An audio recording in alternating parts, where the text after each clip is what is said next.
लव्य व्यवस्था अध्याय 5। यदि कोई साक्षी होकर पाप करे कि शपथ खिलाकर पूछने पर भी कि क्या तूने यह सुना अथवा जानता है, और वह बात प्रकट न करे, तो उसको अपने अधर्म का भार उठाना पड़ेगा। अथवा यदि कोई किसी अशुद्ध वस्तु को अज्ञानता से छू ले, तो चाहे वह अशुद्ध बनैले पशु की, चाहे अशुद्ध घरेलू पशु की, चाहे अशुद्ध रेंगने वाले जीव जंतु की लोथ हो, तो वह अशुद्ध होकर दोषी ठहरेगा। अथवा यदि कोई मनुष्य किसी अशुद्ध वस्तु को अज्ञानता से छू ले, चाहे वह अशुद्ध वस्तु किसी भी प्रकार की क्यों न हो, जिससे लोग अशुद्ध हो जाते हैं, तो जब वह उस बात को जान लेगा तब वह दोषी ठहरेगा। अथवा यदि कोई बुरा या भला करने को बिना सोचे समझे शपथ खाए, चाहे किसी प्रकार की बात वह बिना सोचे विचारे शपथ खाकर कहे, तो ऐसी बात में वह दोषी उस समय ठहरेगा जब उसे मालूम हो जाएगा। और जब वह इन बातों में से किसी भी बात में दोषी हो, तब जिस विषय में उसने पाप किया हो वह उसको मान ले, और वह यहोवा के सामने अपना दोष बलि ले आए। अर्थात उस पाप के कारण वह एक भेड़ या बकरी पाप बलि करने के लिए ले आए। तब याजक उस पाप के विषय उसके लिए प्रायश्चित करे। पर यदि उसे भेड़ या बकरी देने की सामर्थ्य न हो, तो अपने पाप के कारण 2 पंडुक या कबूतरी के 2 बच्चे दोष बलि चढ़ाने के लिए यहोवा के पास ले आए।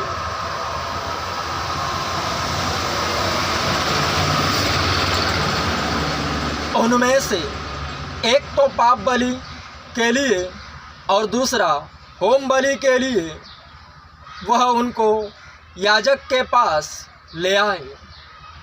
और याजक पाप बलि वाले को पहले चढ़ाए और उसका सिर गले से मरोड़ डाले, पर अलग न करे, और वह पाप बलि पशु के लहू में से कुछ वेदी के बाजू पर छिड़के, और जो लहू शेष रहे वह वेदी के पाए पर गिराया जाए, वह पाप बलि ठहरेगा।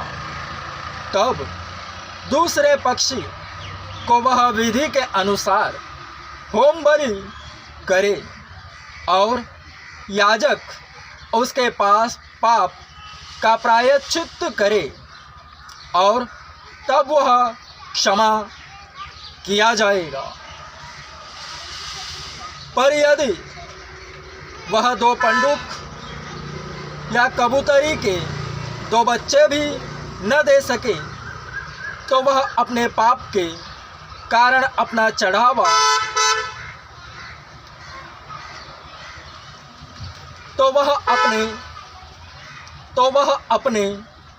पाप के कारण अपना चढ़ावा एपा का 10वां भाग मैदा पाप बलि करके ले आए।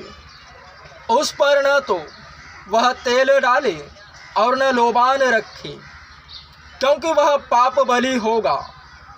वह उसको याजक के पास ले जाए और याजक उसमें से अपनी मुट्ठी भर स्मरण दिलाने वाला भाग जानकर वेदी पर यहोवा के हवनों के ऊपर जलाए, वह पाप बलि ठहरेगा।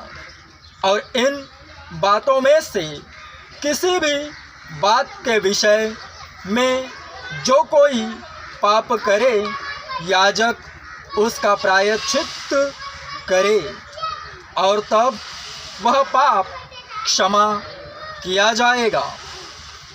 और इस पाप बलि का शेष अन्न बलि के शेष के समान याजक का ठहरेगा। दोष बलि की विधि। फिर यहोवा ने मूसा से कहा, यदि कोई यहोवा की पवित्र की हुई वस्तुओं के विषय में भूल से विश्वासघात करे और पापी ठहरे, तो वह यहोवा के पास एक निर्दोष मेढ़ा दोष बलि के लिए ले आए।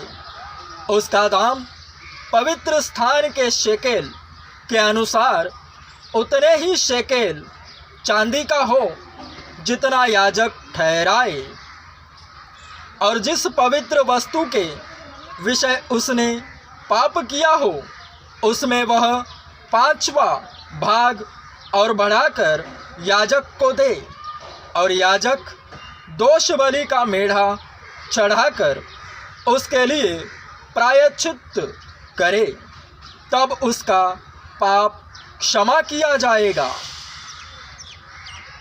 यदि कोई ऐसा पाप करे कि उन कामों में से जिन्हें यहोवा ने मना किया है किसी काम को करे, तो चाहे वह उसके अनजाने में हुआ हो तो भी वह दोषी ठहरेगा और उसको अपने अधर्म का भार उठाना पड़ेगा।